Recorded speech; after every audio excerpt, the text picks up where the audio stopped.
The keys to success on almost any hunt are patience, determination, and a nice, easy squeeze. But when it comes to Coues deer hunting, you'll need all of that, plus a little luck.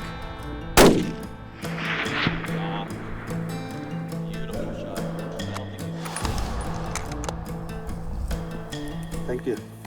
What a shot, George. Man, you just anchored him right where he was bedded. Coues deer hunting is quickly becoming one of the most popular hunts in the Southwest. Best of the West got its first taste of Coues fever back in 2014 when host John Porter took his first Coues deer from 700 yards away. Congratulations, way to go. Thank you for showing me a piece of your neighborhood. Yes, sir, it's an honor. Coues deer thrive in the rugged desert mountains of Arizona, New Mexico, and Old Mexico. Referred to as the gray ghost by many, Coues deer use the tall grass and steep landscape to their advantage, making it very challenging to spot one and even more challenging to close in on one. Over the years, we've had many memorable moments in Coues camp. From Pat Romero's 1,000-yard shot on a Coues buck to hunting with World Series champions Randy Myers and Norm Charlton of the Cincinnati Reds. Dumped him, Norm. Good shot. We've been a part of first Coues deer bucks taken, as well as finest Coues deer bucks taken. 5, 6, 7 inches. Well, that's enough for memory lane. Now it's time to dial and dump some new memories. Hi, I'm Dan Adler with the Best of the West and Diamond Outfitters. Bienvenidos a Sonora. Welcome to Sonora. Today for the 4th year back with our good friends Pat and George and THS. It's such a beautiful place. We're so excited to have the Best of the West cameras following us in the field as we chase the elusive Coues deer. Elliot Coues first discovered the Coues deer, or Coues deer, as a separate subspecies of the white-tailed deer, and it's attracted deer aficionados around the world for decades. I think it's most popular now because it's become one of the required animals of the North American 29. This year, we're following around Mike Borel and James Catanich as they chase the gray ghost during the January rut. I'm Mike Borel. I'm a hunter. I'm proud of it. And honestly, I like just about everything about it. I like the planning, the anticipation, the preparation to be able to accurately place a shot, whether it be with a bow or a rifle. I like it all. In fact, I even like hunting for a better than average parking space. So I'm pretty sure that hunting is in my DNA, and I really love it. It's absolutely magnificent country. It's mountainous, scattered brush, small trees, low grass. Doesn't seem to be any shortage of Coues deer. On our first day, we got here in the mid-afternoon. We were able to get out and hunt the evening, and we've seen deer every single time we've been out. And our normal modus operandi would be to get up early in the morning, be where we wanted to be at first light, and it's a glassing game. I pride myself in being a sheep and goat hunter. This is as similar to that, for any other type of game in North America that I've hunted. It really matches up. It's one of those things where you spend a lot of time behind your optics. You're trying to pick these things out across a valley. Maybe you'll see their ears twitch, or you'll catch an antler. The first full day of our hunt didn't disappoint. We got to one of my favorite spots in the side-by-sides, or boogies as we like to call them down here. And it's a proven spot. And I know if you just put me behind the Huskemaw 10x42s or the big high-power 15s, that I'll be able to find deer. And one great thing about hunting with Mike and our camera operator T is they both bring optics too. So I had a lot of backup, a lot of guys with high-quality optics looking on the mountains. We were instantly finding deer. In fact, by lunchtime, we'd already found 7 to 8 bucks. Just nothing quite good enough. 3.5-year-olds, maybe one 4.5-year-old. But for Mike, we wanted to find something fully mature. Even though this was going to be his first Coues deer, we wanted to make sure at a minimum it was fully mature, give him a great taste for hunting with Diamond Outfitters, give him a great taste for hunting Coues deer, and give him a great overall experience. Keep it right here when the Best of the West returns. Mike gets things rolling. He's falling down all the way to the bottom. The Best of the West is brought to you by Hornady. Accurate, deadly, dependable. Zeiss spotting scopes and range-finding binoculars. Huntin' Fool. The Best of the West Shooting Systems. Defiance Custom Actions. The Wild Sheep Foundation. Huskemaw Optics and LongRangeStore.com.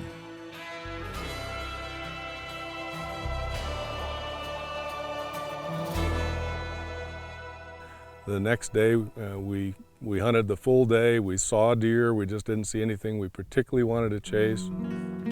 On the third day, but the second full day, we were over 700 yards away and weren't 100% sure of the buck, so we wanted to get closer, have a better look at it. See the buck there? He's got a really nice frame for that. As the sun started to hit one of the southeast facing slopes, I caught just a glimpse of an antler. I knew it was a buck. I wasn't quite sure what caliber buck or what age class. And then I saw a doe below take a 3-step jump, just boom, boom, boom. And I knew that buck was going to come out into the sun. So I alerted a couple of the guys and said, hey, that buck's going to step out. And sure enough, he followed that doe out, and he had that traditional pow, that wow factor you're looking for on your deer hunts back where you hunt. We were still at about 1,100 yards at that point, which even with our Huskemaw scope was a little out of Mike's comfort zone. As his doe fed down, he would keep her within about 50 to 75 yards at all times. And then we got to see something that a lot of whitetail hunters get to see maybe in Texas or the Midwest or back east, but us as Coues deer hunters, we don't get to see it a lot. And sometimes we forget these Coues deer are still whitetail. And this buck scraped and dug and made a beautiful branch lick and scraped and scraped and scraped for 3 or 4 minutes. After the buck made a scrape, it followed the trail down a little bit more and tucked out of sight. At that point, we knew we had a real opportunity to make a move to get a Huskemaw advantage. We moved our way around. We actually got to an absolutely magic spot that was 400 yards away. I was set up and the deer appeared, but it had a very short distance to get out of sight and going down a little crease. We didn't get a shot at that point. We thought the crease was small. At least I thought the crease was tiny. And we waited, I don't remember even how long, but probably at least an hour.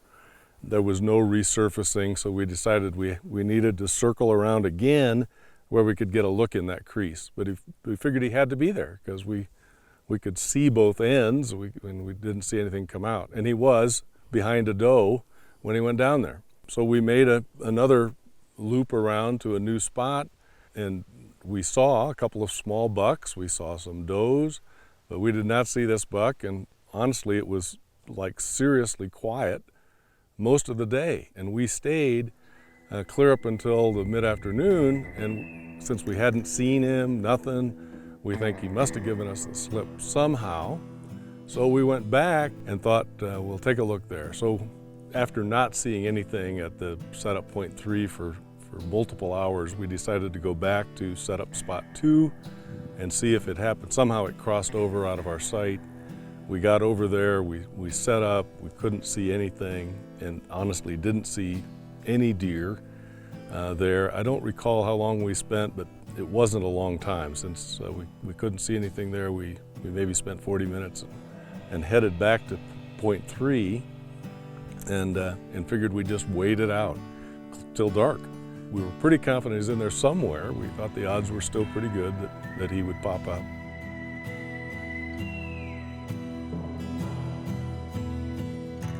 The sun was now starting to set. It was that nice evening movement, or what I like to call magic hour. And I just decided that I needed a little bit different angle onto where this buck had been. So I left T and I left Mike, and I walked about 40 yards away from them to a little different spot. And maybe 5 or 10 minutes later, I caught movement coming up over the ridge going to the first oak tree. And sure enough, there's our buck, and he's going right back to the tree where he had made the scrape that morning. He made a great scrape. In fact, I think we even got footage of him on his very back feet, scraping up and branch licking and gritting his antlers up in the top of the tree. I was able to get Mike's attention, get T ready to start filming the shot, kind of skimper down the ridge back to those guys. And something I tell all of our hunters a lot, and it's an important Huskemaw tip for you, never just range your target one time. 3 times, 4 times, 5 times, range is confirmed. And when all my shots said 410, 409, 410, 411, I knew we were set. We knew it was about a 410-yard shot, but a steep downhill angle corrected to about 367, 368. 367, Mike, ready when you are. Adjusted.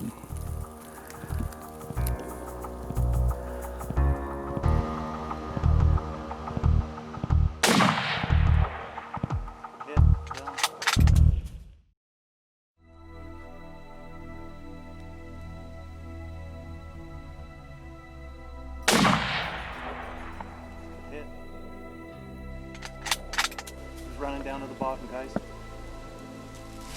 He's falling, he's falling, he's falling.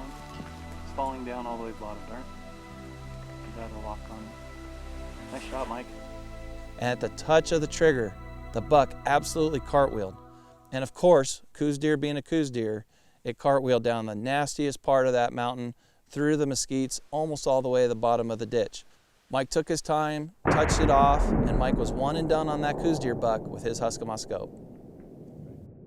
I feel like I've got a decent shot. I take it, and down he goes, and the rest is history. So, delighted with him. It's he's a typical 4x4, very very well matched. Got a couple of interesting little kicker things on each side, but he's my first Coues, and I'm happy. And he's got a one-way ticket to my trophy room. So I've had the pleasure of knowing Mike Borel for several years, both through Grand Slam Club Ovis and the Wild Sheep Foundation. And fortunate enough for me, in the last couple of years, we've got to know each other, and I really wanted him to come do some Coues deer hunting with me and some other hunting out west. And today here in Mexico with THS and Diamond Outfitters, thanks to Pat and George and Francisco and Hector, we found this beautiful warrior chasing a doe, raking trees, making a branch lick, making a scrape. And I think it was a legitimate 8 or 10 hours later, after Mike and I joked that his previous longest wait for an animal to get out of his bed was 3 hours. This guy came back to the very same tree that we saw him at this morning and started making another branch lick and scrape. And Mike got that Huskemaw up there. We had an incredible shot, just under 370 yards. So again, congratulations, Mike. Thank you for spending some time with us here in Mexico and Arizona. And we're gonna have more fun adventures down the road, I hope. And thanks for watching The Best of the West. Thank you, Dan. Absolutely.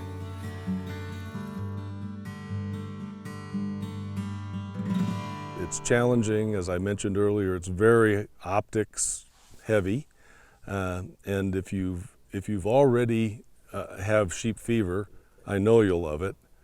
If you don't already know about sheep fever, this would be a good way to get exposed to that kind of hunting. And one of the nice things here is we're able to use four-wheelers to do a tremendous amount of the climbing that we would be doing if it had been a sheep hunt for sure. Anyway, I would absolutely recommend it. They're a beautiful deer. They're not big, they're small, but very handsome, and turns out very tasty. And I'm taking the meat home and looking forward to enjoying it with my family.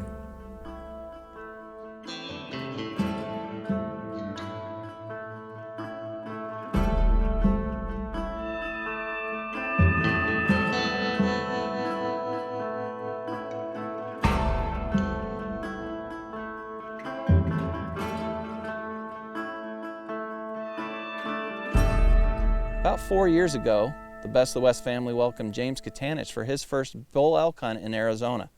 And he killed a great 370 class bull with Diamond Outfitters. Good hit. Good hit, Racket. I approached him and said, "Hey, superstar, how'd you like to be on TV again?" And his eyes kind of got big, and I said, "Yeah, me and T would like to follow you today and maybe help you glass up some deer." He was all about it. So we took off with George and Ernie, and up the hills we went in our side-by-sides and got to our first glassing spot. We all split up and started glassing, and after a little while, George called my attention to a buck he had seen in a what I call a split finger. And I looked in there and I could immediately tell it was just a 2.5-year-old deer. But what was exciting was out of the side of my eye, I saw a doe walk out and over that ridge, and I knew this time of year something had to be right behind her. We didn't know what quality it would be, but within seconds of that, here comes the big frame buck over the hill. And it was that instant adrenaline rush where your body goes, this is a shooter, this is something we need to get a closer look at. It wasn't a tweener buck. We were going back and forth, oh, I'm not sure, da-da-da. And within a couple minutes of us all seeing this buck, we had packed up and made our way back to the side-by-sides. What I know is they see more shooter bucks in a year than I'll see in a lifetime. If they're excited, I need to be excited as well. So we quickly gathered up all our items, and we started the stalk. We got within 400 yards of the buck where we were able to get a shooting position. At that point, we waited for the buck to present a shooting opportunity. We went through the normal drill. We, ranged 3 times, confirmed the buck, confirmed the yardage. And when I was ready, I took the shot. Hit him again if you can. Find the tree. The Best of the West is brought to you by Hornady, accurate, deadly, dependable. Zeiss spotting scopes and range-finding binoculars. Huntin' Fool. The Best of the West shooting systems. Defiance Custom Actions. The Wild Sheep Foundation.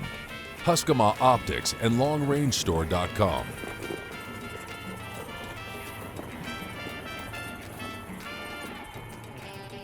For more information about the products and gear used on today's show, please visit LongRangeStore.com or call 1-866-754-7618.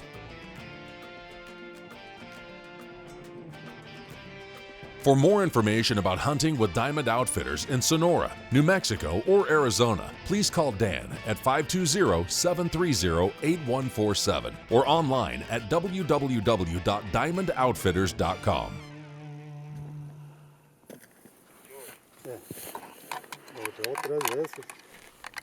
So George was helping James get set up for the shot, and I was validating the range. 1 click, just shy of 400. Boom, boom, boom, range is confirmed. But there's all this anticipation that builds because while we've got the buck where we want him, every time the doe darts, we don't know if this is going to be the one where she goes 5 yards or 500 yards and leaves the country.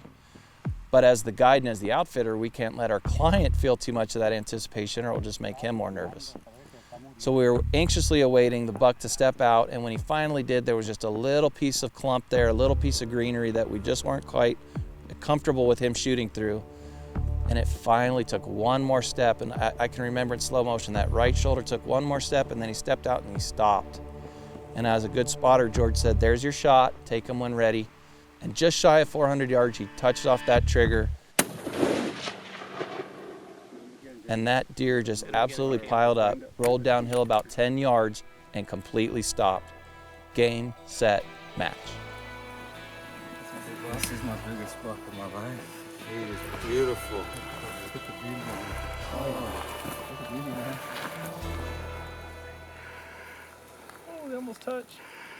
A couple things that made this buck extra special. First, this was my largest Coues buck taken so far, and I'm now a member of the 100-inch club. But what it made this buck the most special was to have 2 dear friends and mentors with me, to share that moment. So, they've been really good.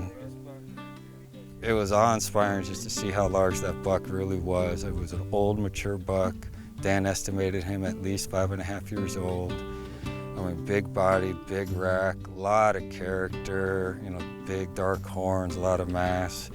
It was a sense of relief, but also an accomplishment. But it wasn't just my accomplishment. George and Dan were there. It was every much of their buck as much as it was mine. I do want to say thank you to Dan with Diamond Outfitters, for the long friendship and the mentorship. I also want to thank Pat Romero and George Alcorta from Trophy Hunts of Sonora for having me down here. I'm looking forward to many more hunts down here in Old Mexico.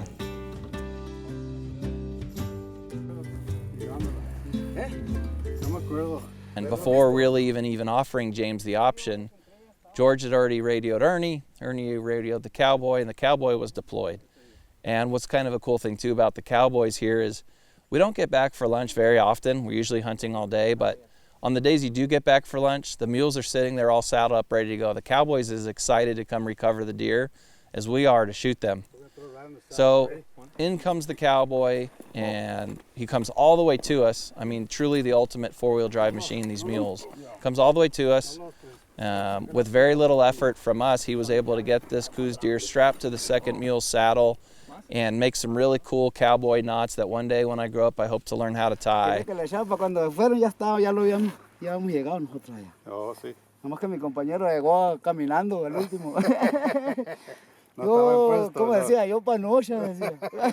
As he made his way down, he obliged us to take some beautiful footage both on the ground and in the air.